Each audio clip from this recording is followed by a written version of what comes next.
ನನ್ನ ಜೀವಿತದ ಕೊನೆಯ ದಿನಗಳಲ್ಲಿ ಎಂತೆಂಥ ದೇಶದ ವೈದ್ಯರು ಬಂದು ನೀವು ಇನ್ನಷ್ಟು ದಿನ ಬದುಕಬೇಕು, ನೀವು ಚಿಕಿತ್ಸೆ ತಗೋಬೇಕಂದ್ರೂ ಕೂಡ ಅವರು ನೈಸರ್ಗಿಕ ಚಿಕಿತ್ಸೆಯನ್ನು ಬಿಟ್ಟರೆ ಬೇರೆ ಯಾವುದೇ ಚಿಕಿತ್ಸೆ ತಗೊಳ್ಳಿಲ್ಲ ಅಂತಕ್ಕಂಥದ್ದು ಉದ್ದೇಶ ಏನಪ್ಪ ಅಂತಂದ್ರೆ ನಮ್ಮ ಭಾರತ ಭೂಮಿ ಒಂದು ನೈಸರ್ಗಿಕ ಸಂಪತ್ತಿನ ಕೊಡುಗೆ ಇದೆ. ನೈಸರ್ಗಿಕ ಮತ್ತು ಆಯುರ್ವೇದಿಕದಲ್ಲಿ ಅಪಾರವಾದಂಥ ಶಕ್ತಿ ಇದೆ. ಅದನ್ನೇ ಉಳಿಸಿ ಬೆಳೆಸಬೇಕಂತಕ್ಕಂಥದ್ದು ಒಂದು ಸಂದೇಶ ನೀಡಿದ್ದಾರೆ.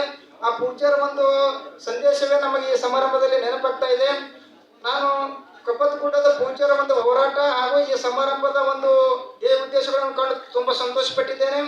ಈ ಕಪ್ಪತ್ತಗುಡ್ಡ ಒಂದು ರಾಷ್ಟ್ರೀಯ ಔಷಧೀಯ ಸಸ್ಯಗಳ ಸಂಜೀವಿನಿ ತಾಣ ಅಂತೇಳಿ ಕೇಂದ್ರ ಸರ್ಕಾರ ಘೋಷಣೆ ಮಾಡಬೇಕಂತೇಳಿ ನನ್ನೊಂದು ಕಳಕಳಿಯ ವಿನಂತಿ ಇದೆ. ಅದರಂತೆ ಈ ಕಪ್ಪತ್ತಗುಡ್ಡದ ಒಂದು ಪ್ರವಾಸಿಗ ವಿದ್ಯಾರ್ಥಿಗಳಿಗೆ ಒಂದು ಪ್ರವಾಸ ಭಾಗ್ಯವೂ ಕೂಡ ಸರ್ಕಾರ ಕೊಡಿಸ್ಬೇಕಂತಕ್ಕಂಥದ್ದು ನನ್ನ ಒಂದು ಉದ್ದೇಶ ಆಗಿದೆ. ಅದರಂತೆ ಪೂಜ್ಯರ ಹಾಗೂ ವೈದ್ಯ ಅಧಿಕಾರಿಗಳವರ ಮಾರ್ಗದರ್ಶನದಲ್ಲಿ ಈಗಾಗಲೇ ನಾನೊಂದು ರೈತರಿಗಾಗಿ ಒಂದು ಪುಸ್ತಕ ಬರೀತಾ ಇದ್ದೇನೆ. ಅದಕ್ಕೆ ನಿಮ್ಮ ಆಶೀರ್ವಾದ ಅಂತೇಳಿ ಕೇಳಿಕೊಳ್ಳುತ್ತಾ ಎರಡು ಮಾತುಗಳಿಗೆ ನಮಸ್ಕಾರ. ಧನ್ಯವಾದಗಳು. ವೈದ್ಯರಲ್ಲಿ ಯಾರಾದರೂ ವೈದ್ಯ ಮಿತ್ರರು, ವಿದ್ಯಾರ್ಥಿಗಳಲ್ಲಿ